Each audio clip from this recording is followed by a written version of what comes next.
A little more building later, and I've got my storeroom.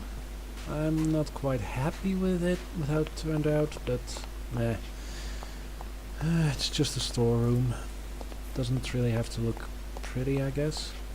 Nah. In any case, it connects nicely to the other rooms, to the greenhouse, to the gearworks, and via the gearworks you can reach the waterworks. This one filled up in the meantime. These are now starting to fill up, which means that the tanks on top have also filled up. So between all of that, I have a lot of water at my disposal. Yeah. Over here, it's still pretty much the same, leaving some room where I'm going to put these insulated redstone conduits to control whether or not the fans that harvest what's going to be here are on or off. Over here there are hoppers, because the fans will push the produce all the way down here, and well, they'll fall in here, get transported over here. So yeah, now that the rooms that I need are completed, next step is obviously getting everything that needs to go into those rooms ready. I do like the skylight up there, but no. Anyway, see you in a moment once I figured out what step I'm going to take next. Since the crops that will be grown here are going to be a very important part of the build, I'm going to make this part next. So, I have here a bunch of sugarcane, and I want it to spread this way. I could do it the hard way with, you know, cross crops and the like, but that always carries the risk that I'll end up with, you know, weeds that destroy all my crops, and I don't want that. So I made myself a clipper, and if I get this right, I can just right click it, so long as it has a growth stage greater than 0, to get clippings. Now if I place these on crop sticks, I have a chance of planting the crop that's clipped. Let's try again with this one, perhaps I'm luckier here. Again, it's just a chance that I get what I plant. In any case, didn't get much luck here, but I'll get there eventually. It's mostly a matter of time.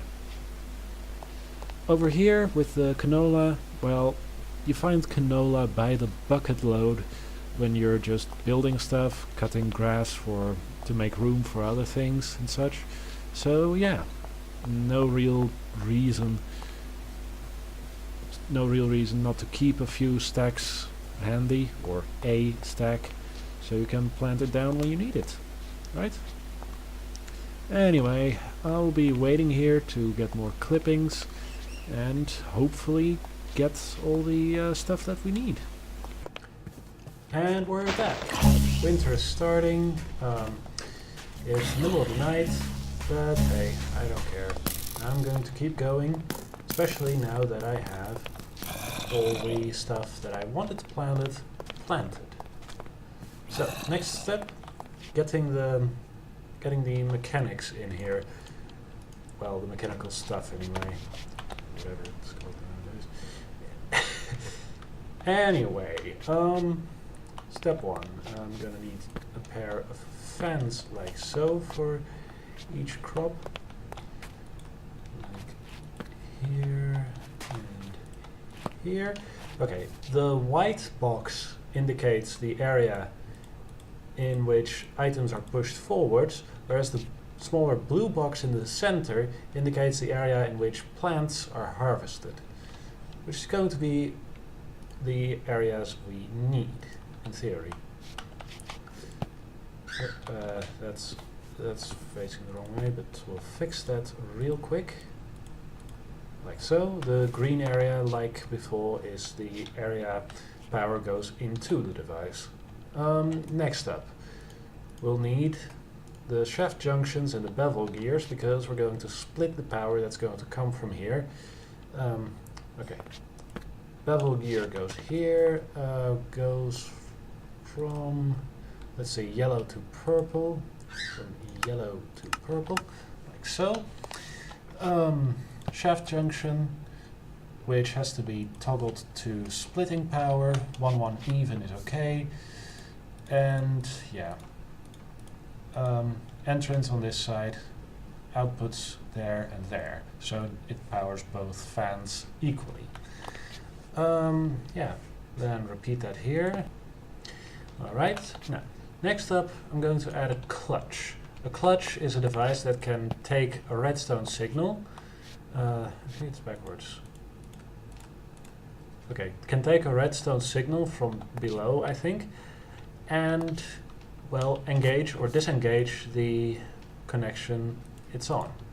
As in, it'll only run if it has the right redstone signal applied to it.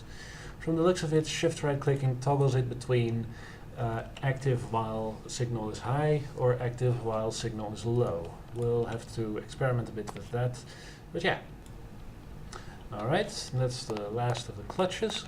Now, I also prepared some insulated redstone conduits, which are going to be pretty useful because I want to be able to turn off, oh darn, wrong tool. I want to be able to turn off the shaft junctions when I'm not using them. In out, color, let's say green, strong signal, yes. Alright, I'm going to give each of these their own color. I'll try to color code it a bit according to what they're sending. Yellow, yellow, yellow, where's yellow? There's yellow. Alright. And I'll end up connecting them underground like so.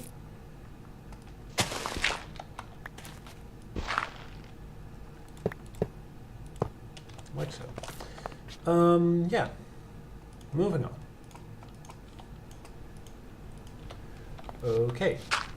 The idea behind using those clutches and that insulated redstone conduit is to prevent massive buildup of items in the transport systems or in the hoppers when the storage that's going to be here is already full. You know, just turn off the fans so the plants don't get harvested and no items enter the system. Sure, it'll still mean that the engines are still running, but that's okay because we're using steam engines. Steam engines will just constantly output no matter what, so long as they have fuel and a heat source. That's why I put that piece of netherrack underneath. I'm going to light that netherrack on fire once I have everything in place. But until then, I'm just going to set things up now and yeah, get it all ready to get running. Question: can steam engines connect to immersive engineering pipes? They can, thankfully. It's a little bit of a gamble if mod A will work with mod B. This is too wide, so it won't fall. It's both pieces of pipe in the middle have got diagonal support from the pipe they're connected to. This goes here, like so and so. Now, all I really need is to hook it up over there. So how should I do that? Should I just... Well, I still want to be able to... So it took a little bit of experimenting, but I eventually figured out that that these steam engines only accept water from the back. And while it will make navigating this place a little bit harder, at least it works. So, in theory, I have everything I need now to get the harvesting portion of this setup done. Next step, I have these hoppers down here, and I want the output of those hoppers to end up roughly here. I could go with conduits for that, you know, item transfer conduits like I used last time, but item transfer conduits kinda come at a premium right now. So instead, I'm going to look into, you know, filtering it out in other ways, or at least in a way that that requires fewer conduits to be used. I have an idea, and it involves some rotary craft, but it's something I haven't experimented with yet. First things first though, I gotta set up a place for everything to go. So let's do that first. I dug a little tunnel near the output side of the hoppers that catch all the stuff that's growing here. And now we're going to use something I haven't used before, but which I've heard good things about. Pneumatic item pipes.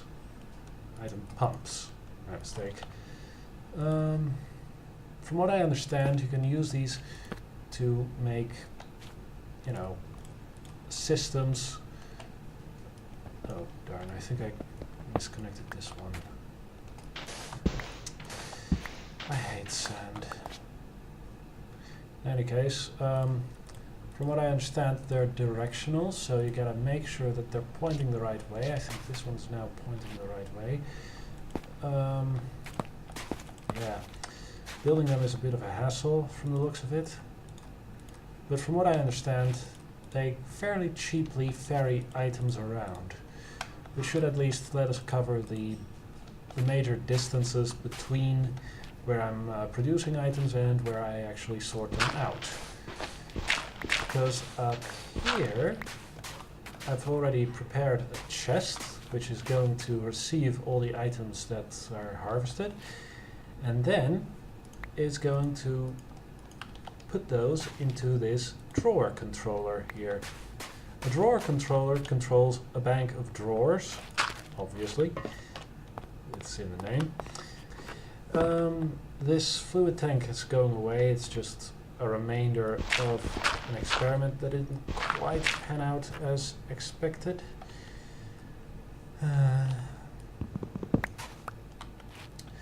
But in any case, this goes here. And later on I'm going to put an item conduit between here and here, so it can access everything that's in the drawers, but also split off to here, so I can put a chest with all the perishables in there, which is actually I could even put it right over here, because, well, we're doing it live, folks. We're just figuring it out as we go. In any case, items go in here. Items go in here, get filtered with some item conduits that I haven't placed yet, to either here or into a chest upstairs that's going to replace that water tank. And yeah, from there out we have storage for everything we need. So I'll be doing that, and I'll be right back. Right, took a little more effort than I expected it would, but for now it at least seems that when I drop some at least it seems that when I drop some items into one of those hoppers, let me demonstrate, they get picked up and eventually pulled in here. There's the fourth one.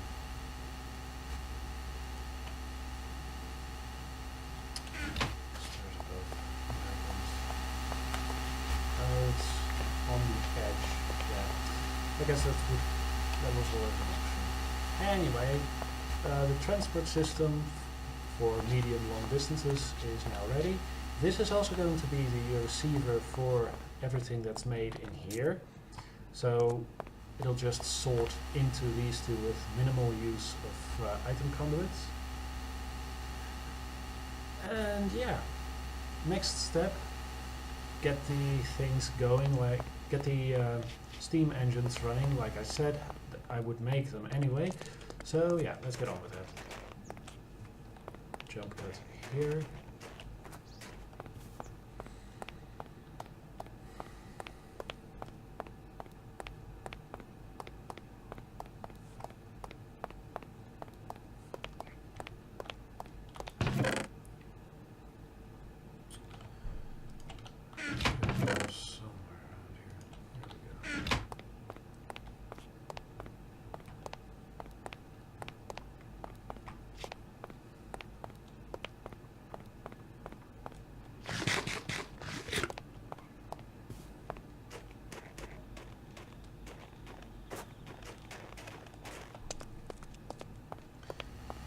Alright, time to fire these up.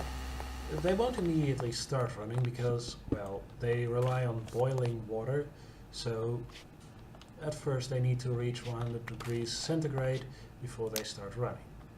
But now that they've got a fire under them, the temperature, as you can see in the bottom right, is steadily going up, and eventually it will start running. Oh darn. Let me just toss this one out for a moment. This goes here, like so. And finally, light this one. It'll take a while before they reach 100 degrees C, but once they do, they should start running, at which point we'll have to figure out what setting is what setting we're supposed to use for a clutch. So, yeah, we'll be back.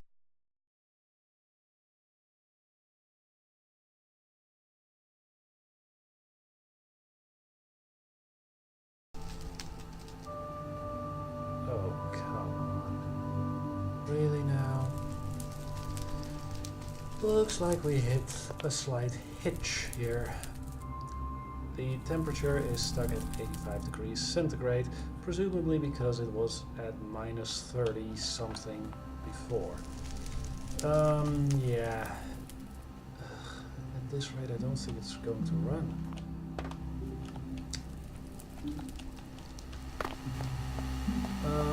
Yeah. I really don't know what to say. You know what? It's time to try something risky. I'm going to grab some lava, put that under there and hope that it does heat up far enough. Gonna have to drain out that tank, but yeah, got space right here, I guess. In any case, I'll be back, presumably with a tank full of lava.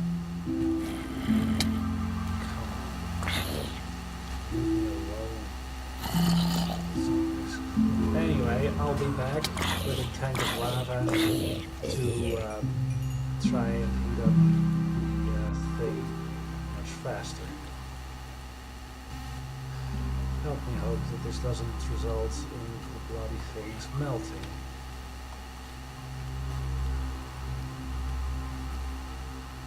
And as to why I'm putting the water here, well, I just need a place. I'll be back.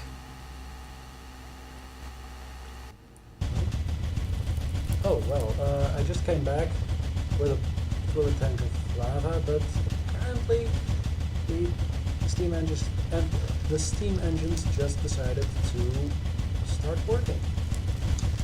Okay, looks like this one is on.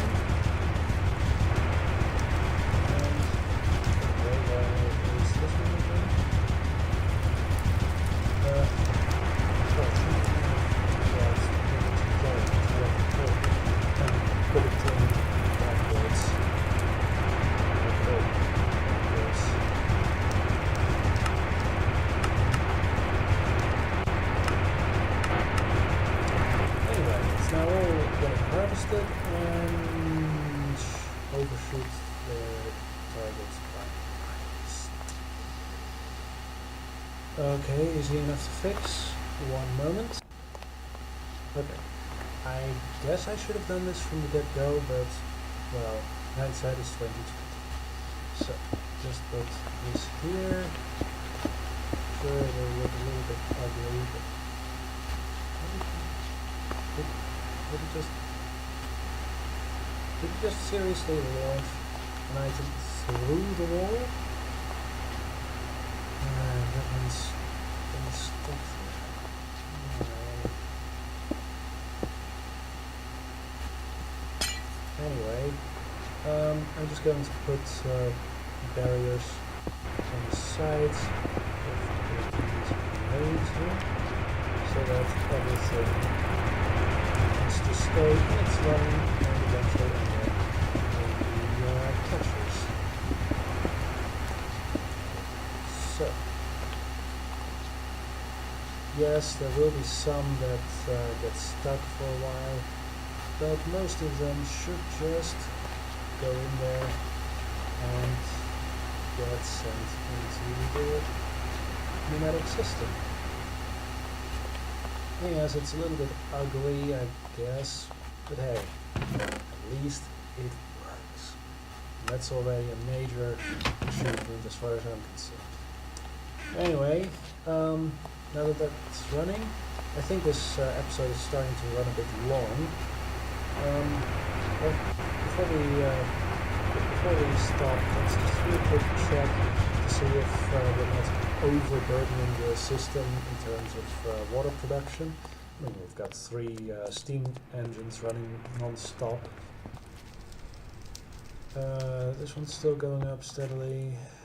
This one is going up. This one is going up. This one's struggling a bit, but only slowly going down, and this one is going up. So 1 tank going down, 4 tanks still going up. I think we have enough capacity between the 5 of them. I hope we have enough capacity. And if we don't, at least we'll have a fair bit of capacity between the lot of them. So it's not a complete waste. In any case, going to split the build here. We'll continue next episode with the actual gear house, gear works on it, and start doing something with all the stuff we're harvesting. But this is it for now, so see you all next time. Bye.